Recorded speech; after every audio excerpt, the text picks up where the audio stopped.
Do you love the Tabernacle Choir? This year, the choir's music is everywhere you are. Listen to your favorite choir songs and music and the spoken word anytime you want on Alexa by simply enabling the skill. Alexa, play music in the spoken word. Now playing music in the spoken word. You can also download the Tabernacle Choir app, subscribe to the choir on YouTube, listen on Spotify, and have access to all their wonderful music. Happy listening. FM Colville, 1280 KZNS AM Salt Lake City, and KSL FM HD2 Salt Lake City Midvale. This is 97.5, the KSL Sports Zone. It's time to get your morning started with the news you need to know. News update. News update. This is what's trending with DJ and PK. Hashtag NBA.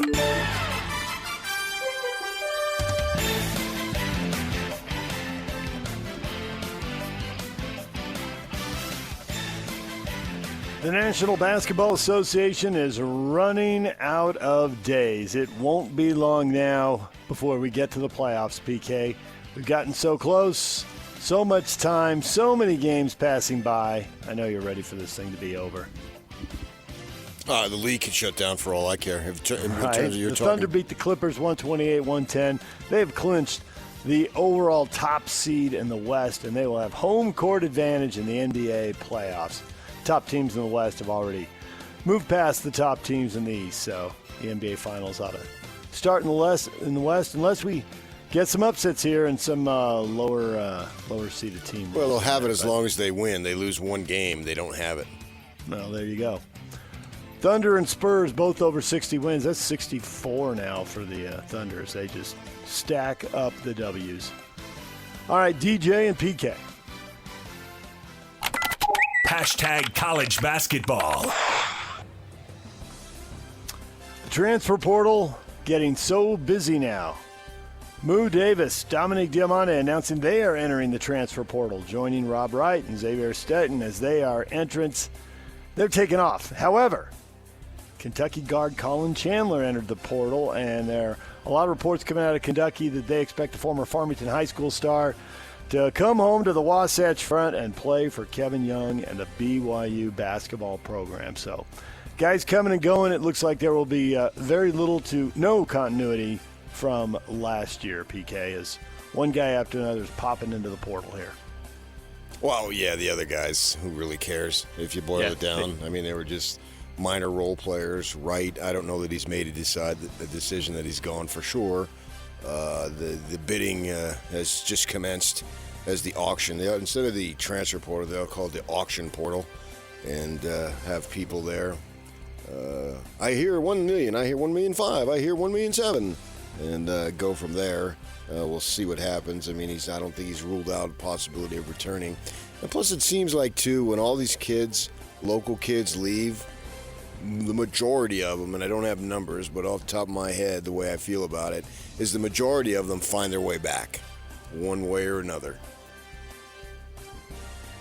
Well, there are more guys out there this year. We'll see if they find their way back. DJ and PK. Hashtag NFL. Houston Texans exercising their fifth-year option on quarterback C.J. Stroud and defensive end Will Anderson Jr. Stroud's going to make $25.9 million. Anderson will make $21.5 million. Both salaries fully guaranteed. Texans, they're a playoff team more often than not. The trick for them now is figuring out how to make a deep run. They haven't been to a conference title game yet, but keeping C.J. Stroud at 25.9, that is a bargain for good quarterbacks these days. So they'll enjoy that fifth-year option as he plays his way through his rookie deal.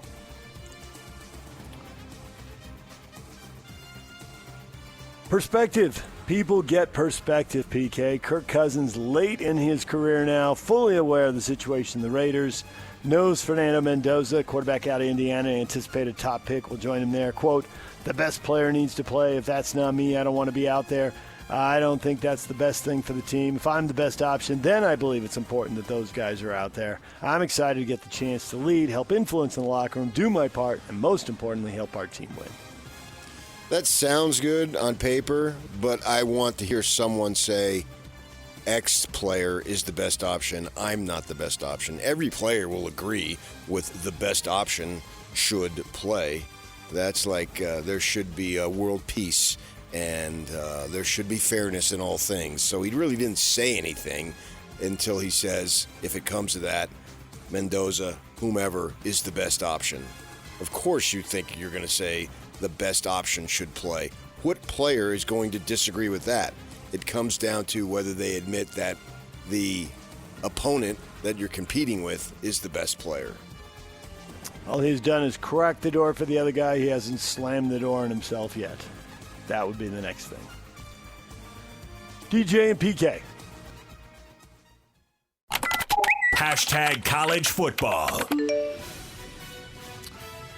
An NCAA panel is scheduled to discuss potential changes to eligibility rules that will incorporate age into the process. The proposal would give athletes of eligibility with a clock starting at the earliest of two dates, either when they turn 19 or when they graduate high school. There would be limited exceptions, including maternity leave, military service, and religious missions.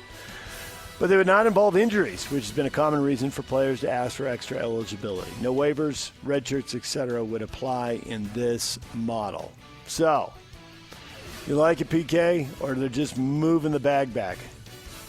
Well, you get the extra year, so they're saying you can compete for 5 years. Yep. So, give and take. We'll give you this, but we're not going to give you that. So that's, yeah. I don't know that that's the biggest issue that I think needs to be addressed, but if that's what they want to do, I'll wake up in the morning and come to work and go to bed at 10 o'clock, and life will go on. Notre Dame holds media availability. Here come the messages from the Irish. Cornerback Leonard Moore, we're on a revenge tour. They were left out of the college football playoff last season. We got to get back. We got to make it right from last year.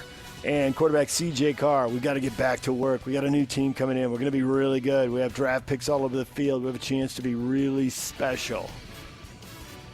The Irish ready for a big bounce-back year and ready to claim one of those 12 playoff spots. Well, I think, there's a local angle to it since they'll be coming to Provo, Utah. So there that's it is. What we're talking about and following. Yep. DJ and PK. Hashtag Major League Baseball. Well, they didn't do what I expected. The loophole you were looking at, PK, is exactly where they're going. The penalties for that big fight 2 nights ago are now out. Soler and Lopez each get a 7-game suspension. Lopez appeals. It's reduced to 5, so now he doesn't miss his next start. Suspended from games he wasn't going to play in. It's like a spring football suspension in college. I'm suspending you in May. But in September, it's go time. I know all about suspensions. Oh, you do? Oh, yeah. Former Dodgers legend Davey Lopes passes away at the age of 80. A 4-time All-Star, big-time base stealer, big-time winner, as part of a Dodger infield that seemed to stay together forever. Won World Series, went to World Series, went to the playoffs, played legendary games. It was a very good era in Dodger baseball. Davey Lopes went on to coach later on, stayed in the game, but he passes away now at the age of 80. There's a name from your youth, PK, a name from my youth. Oh, absolutely. I was exchanging texts yesterday with a good friend of mine, lifelong Dodger fan, literally, former college roommate that I had. And I said, wow, man, he was the infield of my youth. Yep. Absolutely. I mean, the Garvey, Russell, Say, and Lopes were the longest-running infield. I think they were like 8-9 years. And I told him, I said, yep, every year I could count on them as a team. They were like the zits that appeared on my face. They were there every year. Salt Lake Bees lose 14-8 to the Reno Aces. Game 3 in the series tonight. First pitch set for 7 o'clock. Coverage of the game begins at 6:50 on 1280 The Zone with Tony Parks. DJ and PK. Hashtag golf. The Masters gets underway. First tee times coming up in a couple hours here. Augusta National Golf Club. First tee time, aren't they playing right now? They're already going. Okay. Somebody wrote. Oh, excuse me. Mike Weir tees off at 9:27. Not everybody. My bad. I thought that was late. That'd be 11:30 back there. Yes. Mike Weir, local tie, tees off at 9:27. Jose Maria Alafable is -2. He's got a par putt on 3, and he drains it. Yes, it's in. He stays at -2 after 4. He birdied 2 and 3. A beautiful day in the southeast right now. I am watching it as we speak. How old is Jose Maria Olazabal now? Oh, I mean, I think he's like 72. He's not 72, PK. Come on. No, he's not my age. You're right. He is 60 years old. Yeah. A former winner. Good for him. A lot of green hats. Katoa. Katoa, if I pronounce it right. He's +1. He's got a par putt right now. He takes the club back. And it's in the shadows, but the ball does not disappear, so therefore it did not go in. Bryson DeChambeau is going to play with a 5-iron this week that he made on a 3D printer. Technology, PK. What would Ben Hogan think? Well, as opposed to making it on your kitchen table, or what are we talking about? Yeah, as opposed to, going down to Home Depot and buying something and putting it on a lathe and making it. I don't know. A 3D printer. Technology striking. Cabrera is -1. He spent some time in an Argentine prison, didn't he? Yeah, he did. Now he's out. Tax evasion? Is that what it was? I think so. Oh, who hasn't evaded taxes? He's -1. He's a player. He's older now. He's got a. Did he win? Did he win a Masters? I know he won at least one major. Max Homa. He's eyeing a putt. He's standing over it. This is a lot of fun.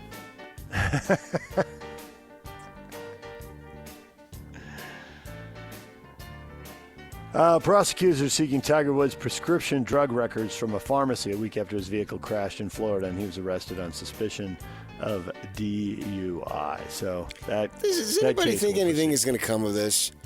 People with access to money, don't they just have different laws than the rest of us? Seems like their lawyers usually get them treatment the rest of us can't get. Yeah. Well, there's this guy. I didn't know him. He's dead now, but he butchered 2 people. And what happened to him? Also, come on. You got access to money. Come on. DJ and PK.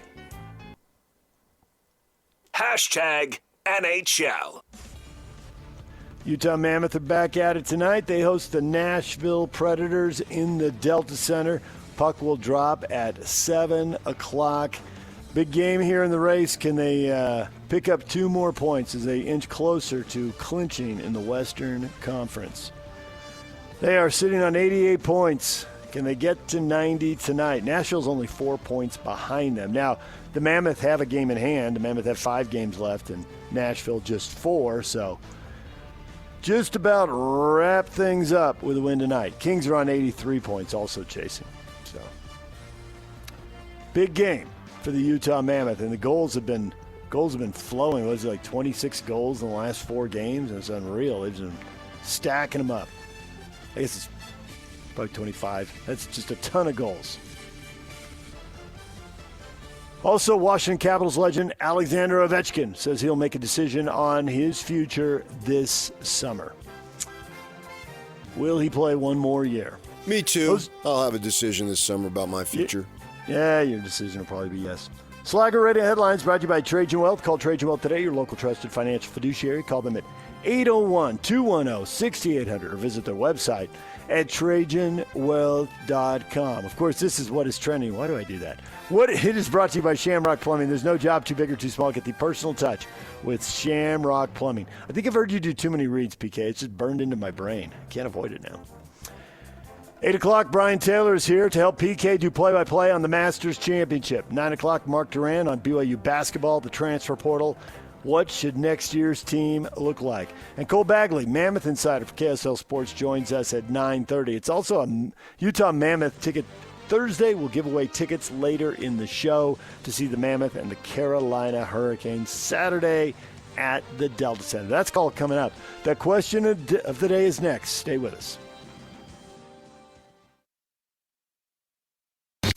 This is Jake Scott and Ben Anderson.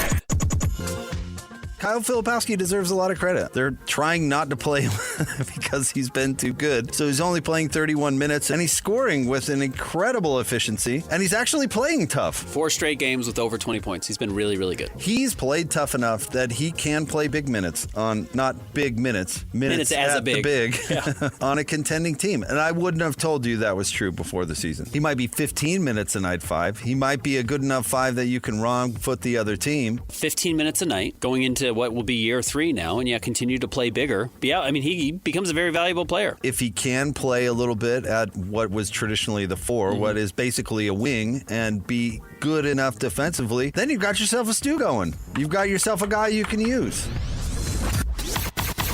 Catch Jake and Ben weekdays from 10 to noon on 97.5, the KSL Sports Zone. Derek Overstreet, founder of the New Millennium Group. We're a financial planning firm. We have advisors standing by right now to take your call. 888-999-6370. The reason you're going to want to call is we're going to help you retire 3 to 5 years before you thought possible. The way we do this is by putting together a step-by-step plan. So if you're one of those people listening and you'd like a plan in writing, give us a call at 888-999-6370. That's 888-999-6370, or go to utahsfinancialplanner.com. Join Scotty G tomorrow from noon to 3. Tim Daly Mazda, 10785 South Auto Mall Drive in Sandy. Question of the morning. The Masters is underway. Is it must-see TV? Is it gotta-watch TV for you? You absolutely have to be locked in on the Masters. And the answer to that is, for a lot of people, yes. Now, there are people who aren't golf fans in here, and they are passing. But absolutely, Bill says, best tournament of the year. I'd say the Open is second.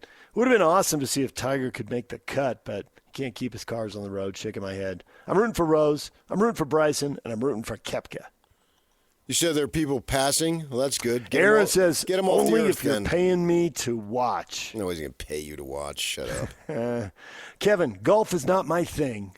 I'll pass. And Ben, I got to pass.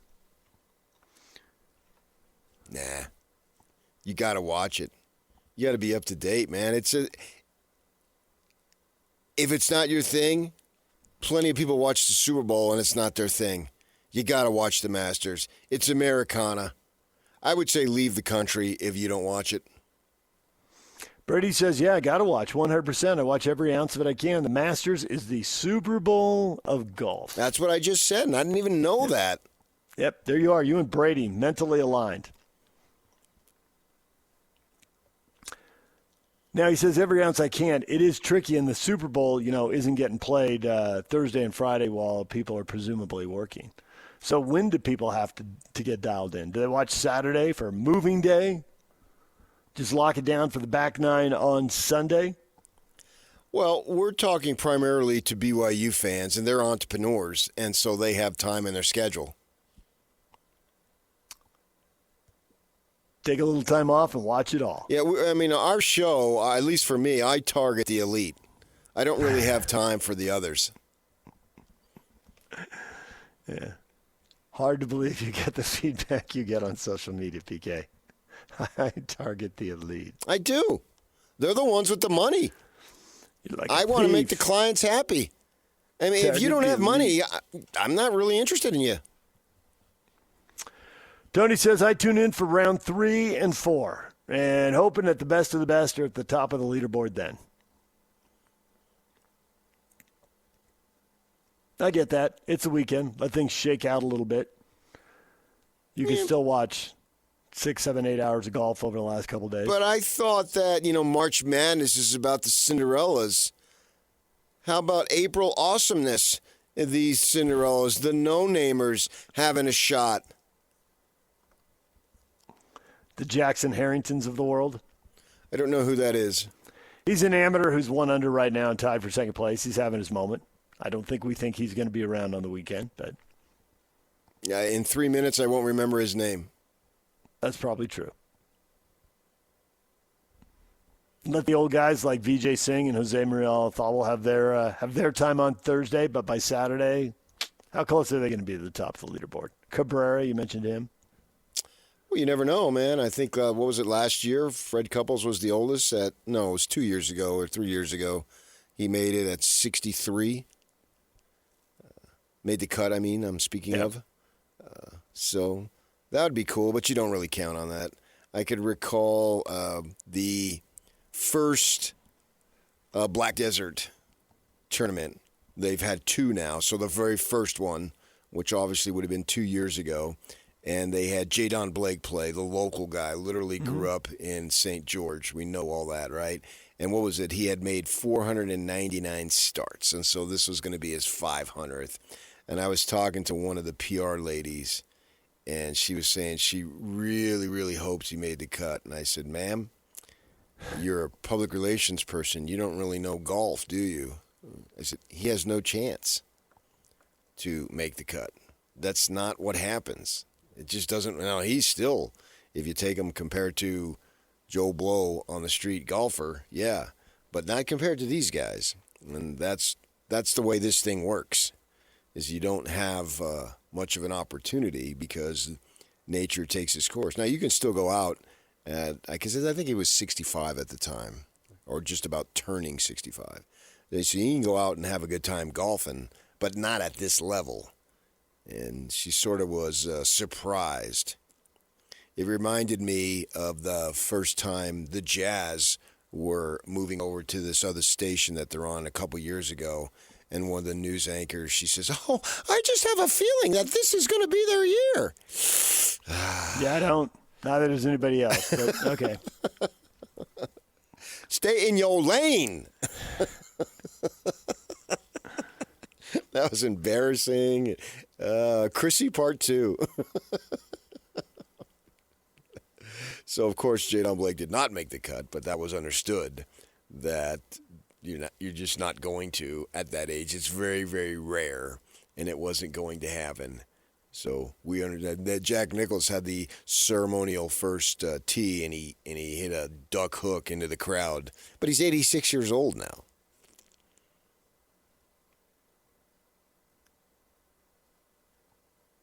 Father Time's undefeated, and golfers take a beating just like everybody else. Now, that doesn't mean they don't enjoy the game. I've golfed with guys 90 playing from the red tees. Yeah, and if you got your health and you can still get out there, just move up. Yep. And enjoy it. But I mean, all these guys out there are the supreme of the supreme, just to be able to be out there. And we know the top ones and all that. And they usually come through. It's hard to pinpoint which one. I wouldn't think Scheffler would be able to do his thing because dear sweet Meredith had just given birth just a couple of weeks ago to Remy, and now Bennett has a little brother, Remy, and I'm just so excited for them as a family. David says, the Masters is fun to watch, but it's not gotta watch. I'll tune in Saturday and see what's going on. Okay, well, then if you're going to tune in Saturday, then you do watch it. I mean, what is gotta watch? But you want to watch, so therefore you gotta watch. And if you gotta watch, then you know what time it is. It's Masters weekend.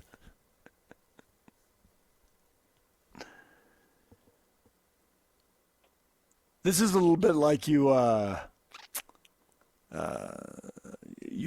talking about with yesterday. We were talking about events. We were talking about the Mammoth and the place being packed, and it was clearly a high energy crowd for that Oiler game, and they were rewarded. It was a ton of goals back and forth. They were up out of their seats cheering and screaming and carrying on multiple occasions.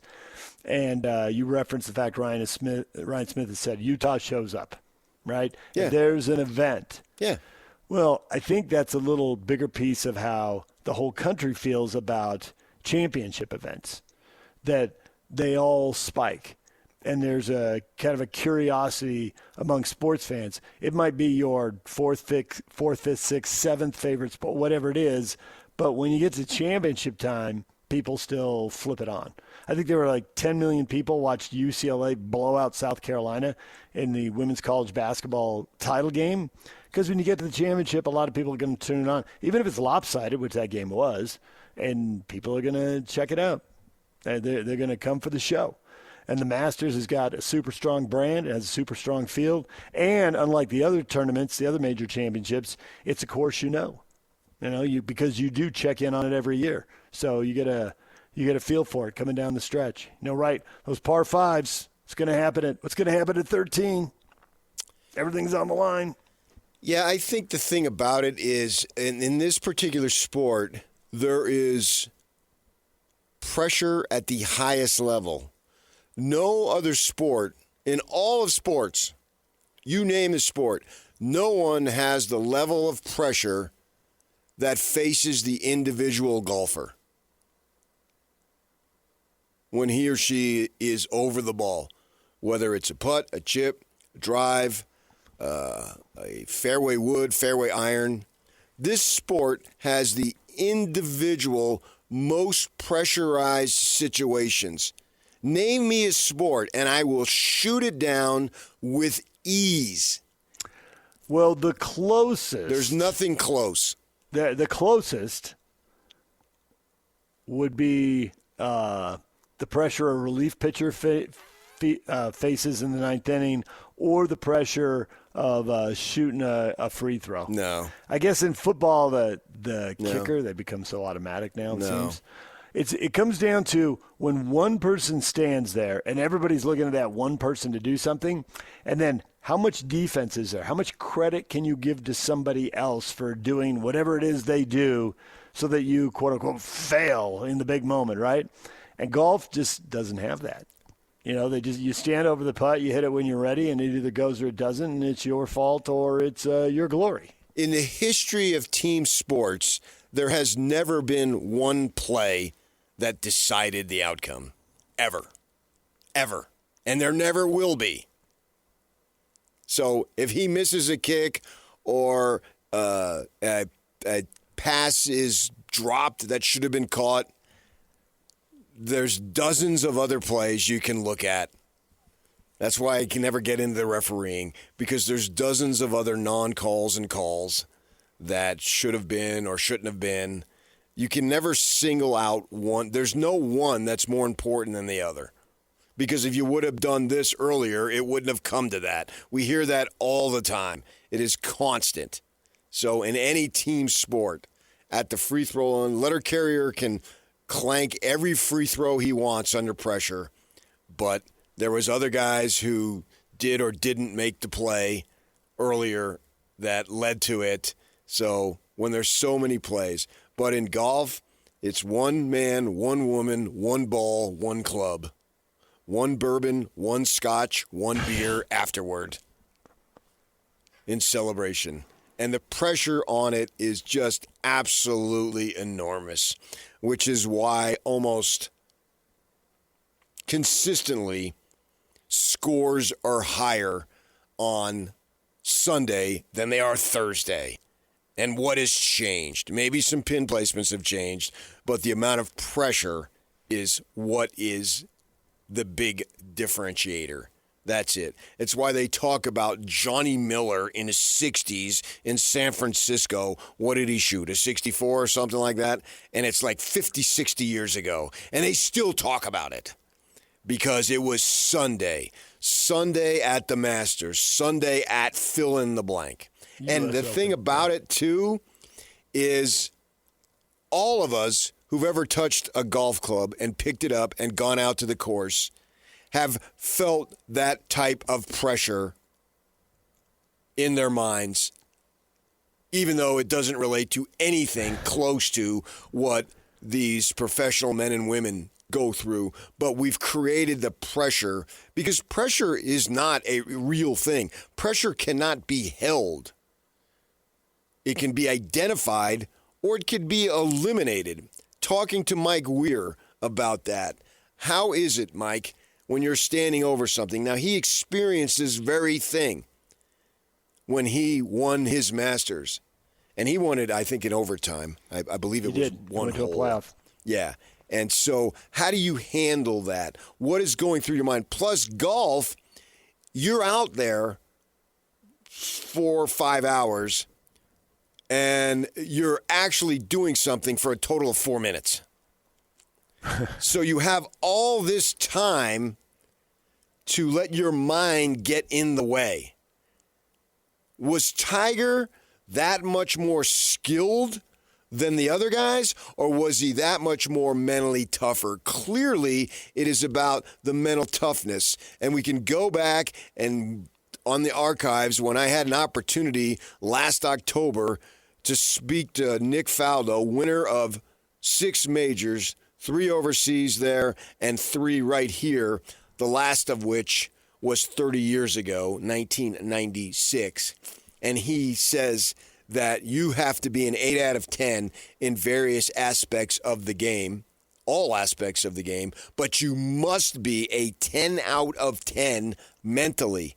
There is no room for error. There is no margin. It is the only sport where you must be outstanding in every aspect. Was Greg Ostertag outstanding in every aspect? No. But he made enough money where he don't ever have to work again because he was tall and he could board and block a shot if he was in the mood, right? Well, in golf, you have to be excellent at every aspect or it will eat you alive. And then you have to be a 10 out of 10 mentally. There's no other sport that you have to do that. Absolutely not. You have to be so mentally tough. Yeah, and why we see Rory just almost fall to his knees last year. Because he had been in situations and it didn't work. What was it? When he was much younger? Didn't he shoot an 80 on Sunday? Yeah. Yeah. And it's weird, and you get this it's like you said, just playing in your favorite muni with whoever, maybe some of your friends you're randomly paired up with, you're playing for nothing, it doesn't matter. There are times we have all stood over a 4 or 5 foot putt and thought, oh, this could go left. Do I hit it? Do I hit it? And you're just like, I don't know. I don't. And there are times we've stood over a 15-foot putt and we're like, I'm going to make this. It doesn't make any sense. Why you would have so much confidence, you'd be so mentally strong in one situation, and another situation which physically should obviously be easier, and yet yank, stab, pull that putter back and slam it at the ball and hope something good happens. That doesn't make any sense. Why would a putt that's like 10 feet longer? Why would that be easier to make? And yet we've all stood over a putt and just thought, I know this is going in. It doesn't make any sense. It's all crazy. of us who've picked up a club, we have choked one time or another.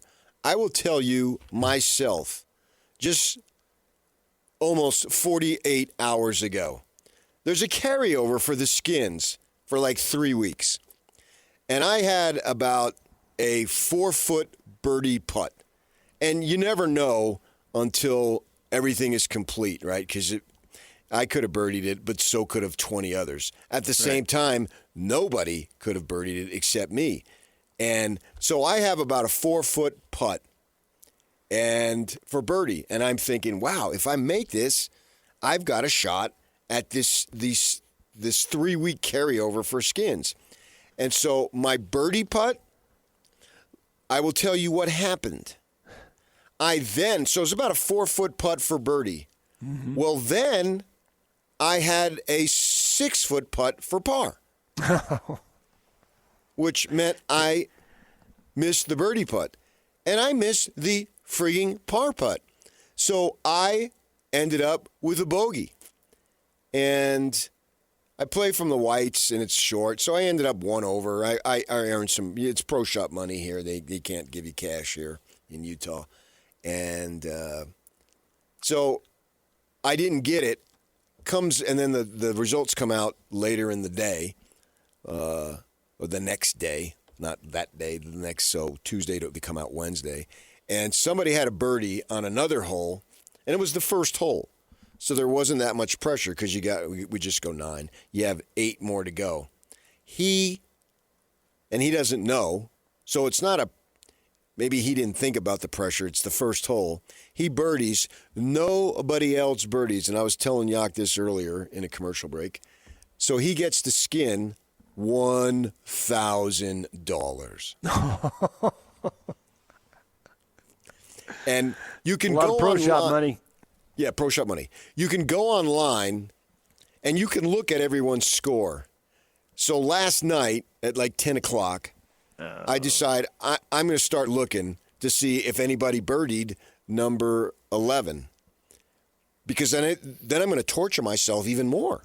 And the funny thing, so I looked at about 15 golfers. Well, there's 100, I don't know how many play, but there's dozens. And I thought, this is ridiculous. I'm not going to look at every single one and then torture myself. And after I 3-putt from 4 feet. I take the ball. There was nobody behind us, so we had time. I put the ball back in the same spot, no pressure, boom, make it right away. And so it was all about pressure. And I saw you choke under pressure, and I was surprised. It's happened many times. The one I thought of immediately, you weren't there, but you've been there for plenty of them. Where did I miss a birdie putt? It wasn't about that. It wasn't necessarily missing putts. It was we had an opportunity to play golf with the second greatest athlete who ever came out of Thunderbird High. And you sucked that day, and I felt that you were trying to impress him, and you were nervous as all can be, and that wasn't you. I flailed about. Yeah, it wasn't you. And the only thing I could think of is we were all trying to impress each other. Yeah, I know. Yeah, that was terrible. Yeah. I had I don't know if you've played Park Meadows, but I was playing there with Matt Coma took some of us up there. You know, Matt. You were playing for Max Homa? Matt Coma. Oh. Not Max Homa. Matt Coma. And there's a par 3 elevated. It's, I don't know what hole Park it is. So you're at a country club. No, I don't think it's a country club. Park Meadows is absolutely a country club. Really? Okay. Isn't it now Jeremy Ranch? No, it's just Park Meadows. Oh no, you're right. No, it is. Yeah, you're right. No, wait a minute. I'm on the left I-80. Where Mark Eaton? Jeremy Ranch. That's Jeremy Ranch. Jeremy Ranch. Sorry. Yeah, I was gonna say, Jeremy Ranch. you're playing Park Meadows. All right. That's not a country No. club. I haven't been to Park Meadows. But I think it's a private course. Yeah. Matt won something. He won something, so he got a thing for a foursome, and so he's taking us up there, right? And it's super. I mean, it feels like you're hitting off a cliff. And for whatever reason, I knock it to like 3 feet, and I got a birdie putt, and everyone's there. And it's side hill, and I missed it from like 3 feet. Brutal. At least I tapped in for par. I didn't have the 6-footer coming back, but holy cow! And everyone was going nuts because they're just tracking. It's going to be an ace. You're going to have a hole in one. You're going to have a hole in one. And it ended up with a super short putt, and then I missed the birdie putt. That was freaking brutal. Anyway, yeah, we've all been there. I played with Mike Weir, and I had to change my underwear 3 times before I even got to the first tee. And first hole, par 5, I played it many, many times. And I tripled. And and we played from the blues. He played from the blues rather than the back because that's where we were playing from. And I tripled the hole. I'm totally embarrassing. And then I thought, okay, all right, I got that out of the way. He knows I suck. We're good to go, and he doesn't care. And then the other 17, after I relaxed, I had either a par or a bogey. Yeah. And I just saw a thing they were asking everyone how big a lead would an amateur need on Sunday to win. And guys were saying, like, the guys who were optimistic thought a 20-stroke lead, but most of them 40, 50. A couple of people said 100-stroke lead. And there was another one, could an amateur win the Masters if they didn't have to do anything but putt, but they started every hole by putting from the farthest point away on the green. And the guys are like, ooh, and they were going through these holes like, well, that hole, well, you could putt that right off the green easy, and you could end up 50 yards off the green there, and then you'd be chipping back. And, yeah, they were like, no, you couldn't. Most amateurs couldn't win. All you had to do was putt, and they put you on the green, farthest point of the green, but nonetheless wouldn't win it. It's the gap is so big. And you're playing with a Masters champ, so he already knows you're not nearly as good as him. Hence, it is the most pressurized sport of all sports.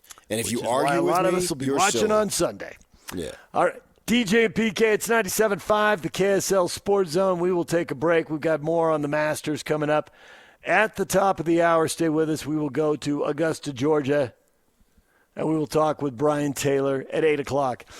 Coming up next, we're going to talk a little BYU basketball. Mark Durant is going to join us at 9 o'clock, the portal. More names in. Is somebody coming home? How many guys are leaving? We'll get to that next. Stay with us. Just a bunch of guys sitting around and talking sports. This is Scotty G and Friends. Tony Jones from The Athletic. When you get blown out at home by a team that lost 16 in a row, I applaud that lack of effort. That was impressive by the Jazz. The lengths that the Jazz are going to pull this off and to make sure that they keep that pick. I got to say, this is the best front office in the league at this point. I'm all in. Because they're going to keep their pick, all right? They're going to get a top 5 pick. Listen, you ready for me to get wild on here? Let's go. I'm going to get Let's wild do it. on this show. Let's do it. If the Utah Jazz get A.J. DeVancer, they're winning an NBA championship within 3 years. Lloyd, you rolling on that? Lloyd's got Lloyd, you got that? Wow. Catch Scotty G and Friends weekdays from noon to 3 on 97.5, the KSL Sports Zone.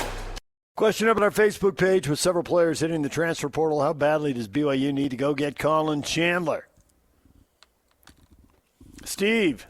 Oh, they got him. Steve is confident. Jesse. Meh. I'm sure BYU can find other guys. Most of the guys leaving can be replaced. Even Rob Wright. Collin Chandler would help for sure. Jesse's not getting too hung up on the makeup of the roster. Now, Yak, I got a question for you.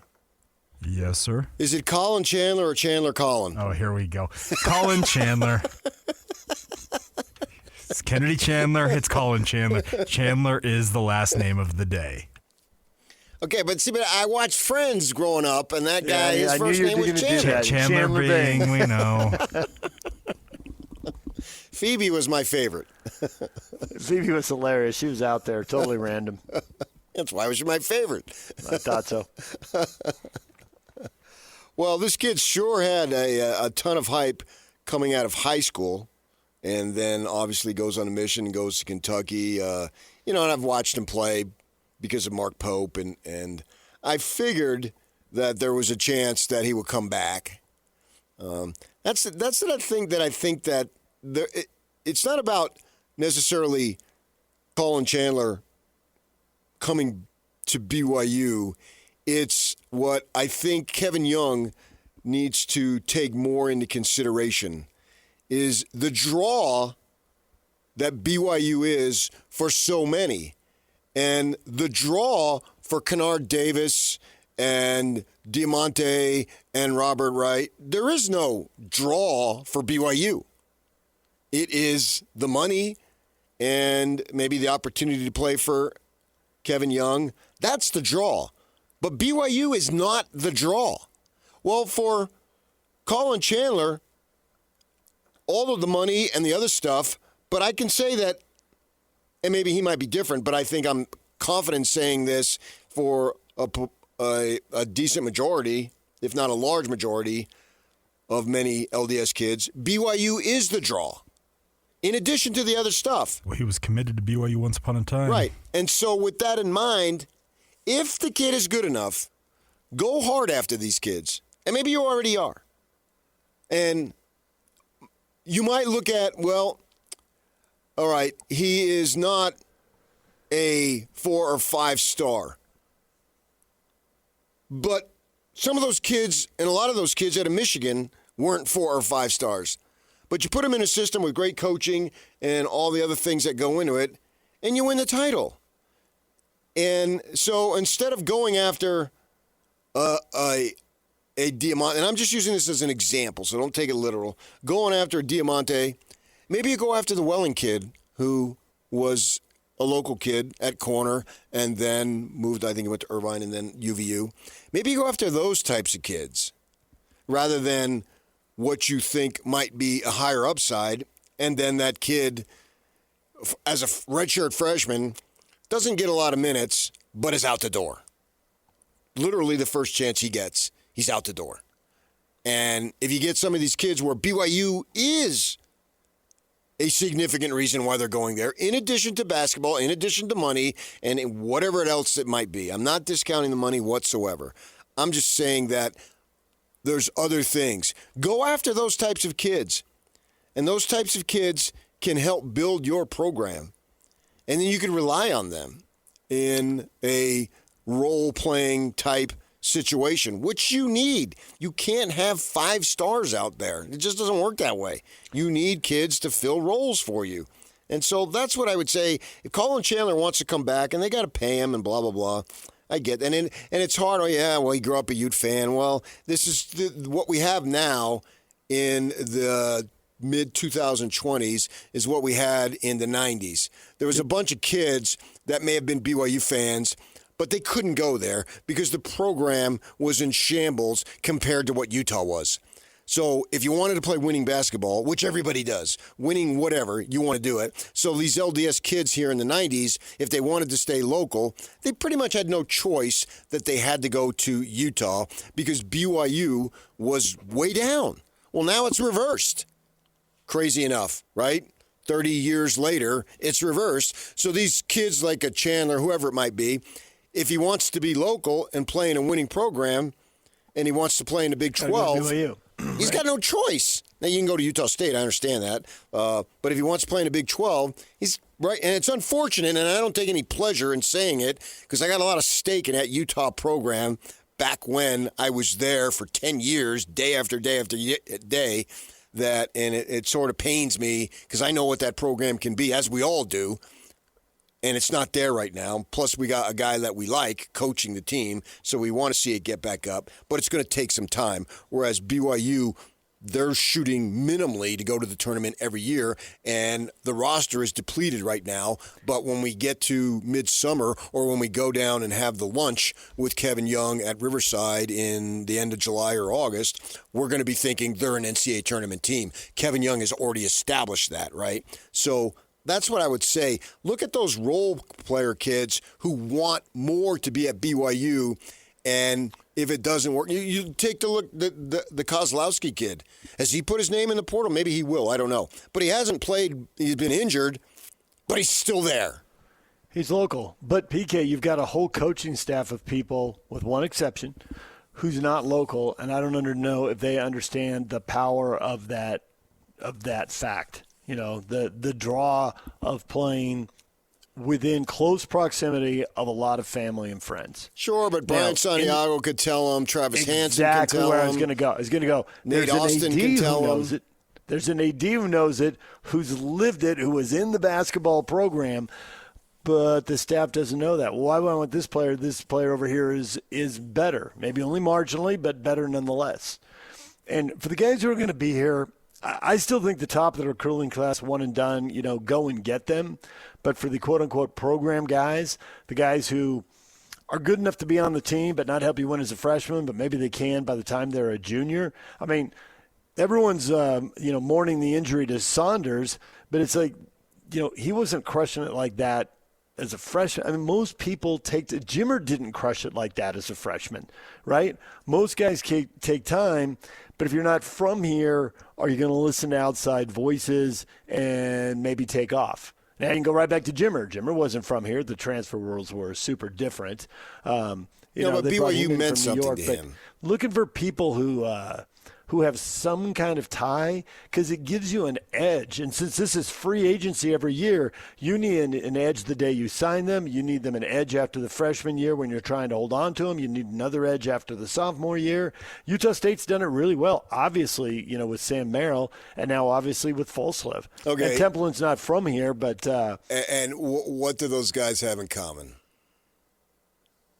Local guys grew up rooting the team. Folslev and Templin. They're both LDS. Yeah.